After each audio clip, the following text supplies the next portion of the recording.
Добрый вечер. На прошлой неделе были освобождены, наконец-то освобождены 5 тележурналистов телекомпании ВИД и НТВ. Что же на самом деле было там, в Чечне? Сегодня час пик для человека, который руководил операцией по их освобождению. Это исполняющий обязанности министра внутренних дел Ингушетии Дауд Ахметович Коригов. Здравствуйте. Здравствуйте. Дауд Коригов, 32 года, подполковник. Родился 10 сентября в Грозном. В 18 лет по призыву пошел служить во внутренние войска МВД и понял, что его призвание – охранять спокойствие людей. До 88-го служил в Казани командиром взвода моторизованной части милиции, потом на железнодорожном транспорте. Служил Отечеству в Карабахе. Окончил юридический факультет Казанского университета и в 91-м уехал в Чечню старшим следователем Следственного комитета. Через 3 года получил назначение в Назрань начальником специального отряда быстрого реагирования по борьбе с организованной преступностью. В 95-м возглавил милицию города Малгобек. В начале 97-го был назначен заместителем министра внутренних дел Ингушетии по охране общественного порядка. С 17 июня исполняет обязанности министра внутренних дел республики. Увлекается рукопашным боем. Живет по принципу «каждый должен честно делать свое дело». Дауд Ахметович, вот узнали мы, что в Чечне вы работали следователем. Да. А это значит, хорошо знакомы с криминальным миром этой республики? Абсолютно точно. Скажите, пожалуйста, как проходила операция, вернее так, самое интересное, как готовилась операция по освобождению наших тележурналистов? Значит, с самого начала, как они были захвачены, значит, мы, естественно, параллельно ведем оперативные дела по захвату, так как это нас интересует сегодня, потому что у нас в республике похищения имеют место. И мы вели вот такие наблюдательные дела. У вас в республике тоже крадут людей? 15 человек, по-моему, да, вы сказали? Да, ну там больше половины освобождены. И президентом республики было дано указание оказать практическую помощь.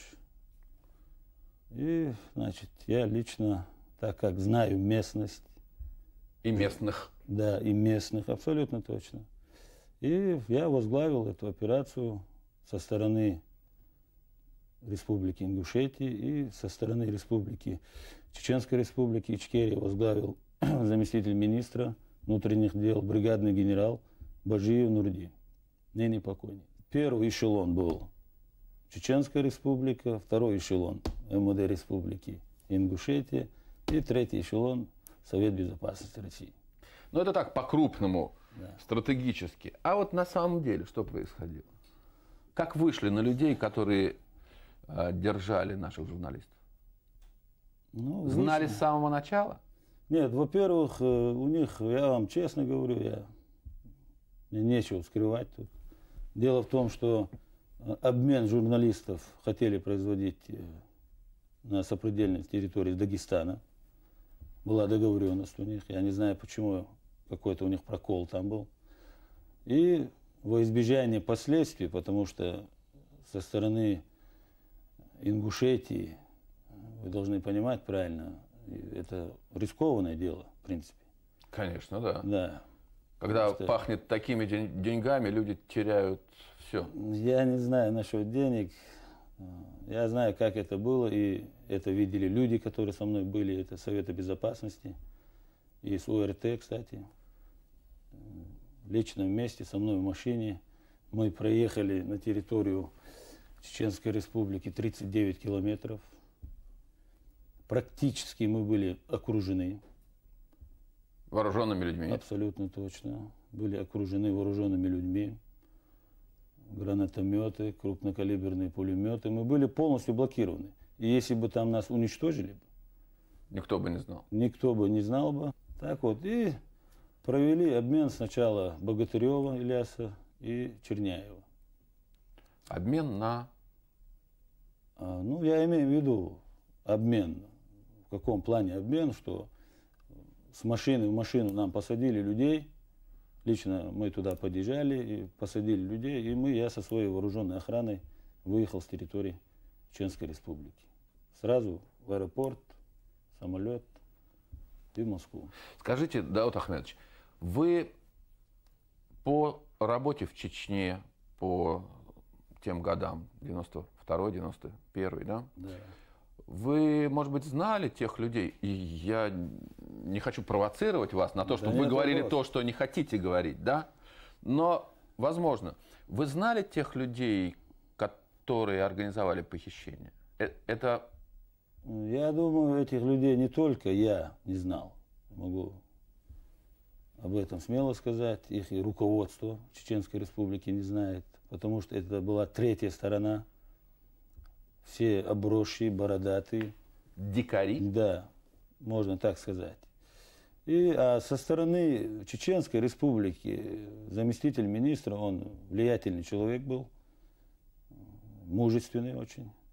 И со стороны Чеченской Республики он был как бы гарантом, чтобы не было перестрелки там, потому что слово за слово у нас это очень быстро. Угу. И я считаю, что он достойно. Это происходило все в одном месте. И Елена Масюк с друзьями, и Ильяс Богатырев. Нет, Елена Масюк на второй день была освобождена. Мы всю ночь тоже в этом направлении работали. Очень тяжело шли эти переговоры, потому что когда толпа людей, кто-то не согласен, и потом снова эти разборки у них. Кто говорил с этими вот обросшими, труднопредсказуемыми? Я разговаривал с ними лично. Рядом со мной был представитель. На каком языке шел разговор? Вот интересно. Половина на русском, половина на чеченском, так как я знаю чисто чеченский язык. Ага. Так точно. А как по-чеченски друг? На гост. А? На гост. На гост? Да, на гост. А враг? Мостов. Там какой-то общий корень есть в этом? Да, там, в принципе, одинаково, что чеченский, что ингушский язык, немного там акцент. Нет, в слове друг и враг один корень слышится. Да. А почему это? Не знаю. Это такой язык или такой народ? Ну, с этим языком нет уже схожего языка во всем мире. Хорошо, мы продолжим наш разговор, а пока небольшая пауза и фрагмент программы «Взгляд» с прошлой пятницы.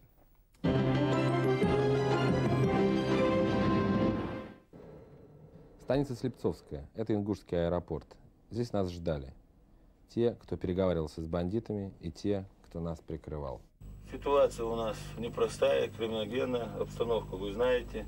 И мы, Министерство внутренних дел Республики Ингушетия, вынесло постановление, можно сказать так, что мы объявляем кровную месть Чеченцам. да, преступным группировкам за посягательство на наших работников. И мы однозначно за каждого нашего убитого мы будем отвечать тем же. Это не мое мнение, это мнение всего личного состава Министерства внутренних дел. Дауд, вы все-таки офицер. Как совмещается понятие офицерской чести, исполнения долга и кровной мести? Это же все равно, что Абсолютно первобытные какие-то принципы «враг убей», и мы же все-таки цивилизованные люди или нет? Мы цивилизованные люди. Но сегодня мы стоим перед выбором. Когда я и личный состав Министерства внутренних дел потерял за полгода 14 сотрудников, которые несли службу по охране общественного порядка и безопасности граждан, когда приходят и убивают, и не спрашивая фамилии, у меня сегодня нет другого выхода. И у личного состава, и было собрание личного состава, протокол. Личный состав заявил, мы будем мстить за своих сотрудников милиции. Эта идея заложена, вы должны правильно понять, на Кавказе она есть и была кровная месть. И будет, какая бы власть ни была. Это значит, что на Кавказе никогда, пока будет кровная месть, не будут действовать другие законы, так? Нет, зачем? У нас мы очень, я же вам говорил, мы законопослушные люди. Но нам не надо навязывать идеи. Наш народ сегодня не готов. В каком плане? У нас очень трудно свидетельской базы. Нам же трудно закреплять уголовные дела. А тот закон сегодня Российской Федерации, УК, УПК, они неприемлемы для нашего народа. Стоп. Вы хотите сказать, что правы чеченцы, когда говорят, что суд шариата – это высший суд, и законы шариата – это высшие законы по отношению к любым другим, к Конституции, к Уголовному кодексу? Нет, ну при чем здесь суд шариата? Сегодня просто надо искать новые методы борьбы с преступностью.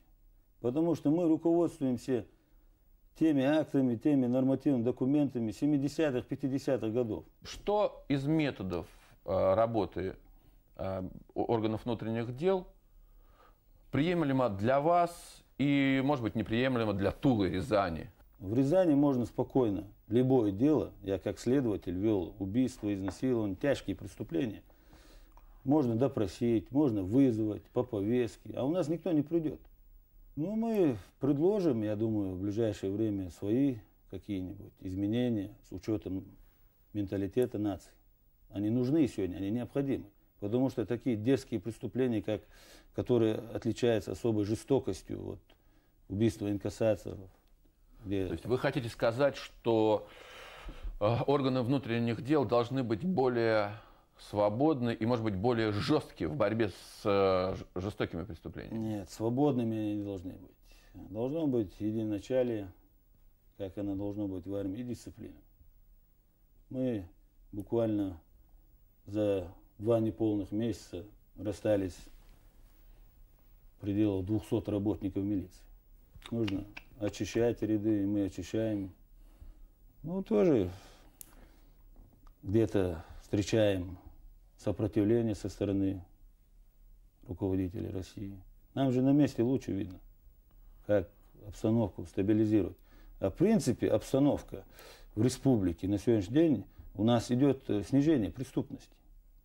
Вот если за 7 месяцев вот у меня сведения о состоянии преступности 678 преступлений, за аналогичный период того же времени года 781. Снижение 13%. Тяжкие преступления, убийства возьмем. В том году 33, в этом 25, снижение. Вот вы хотите сказать, что в Ингушетии обстановка нормализуется, да? Абсолютно точно.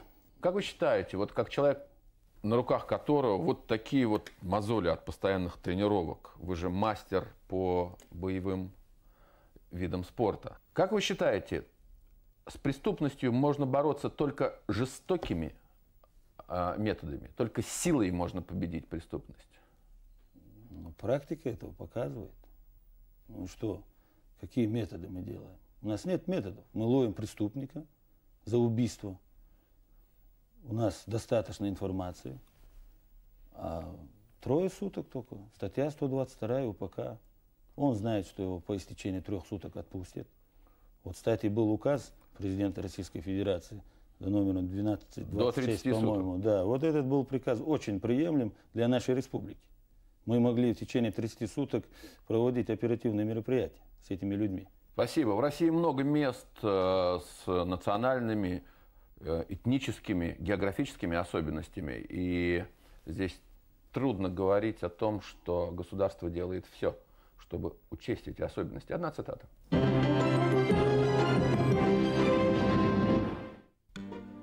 Малашенко прав, обвинив государство в неспособности защитить своих граждан.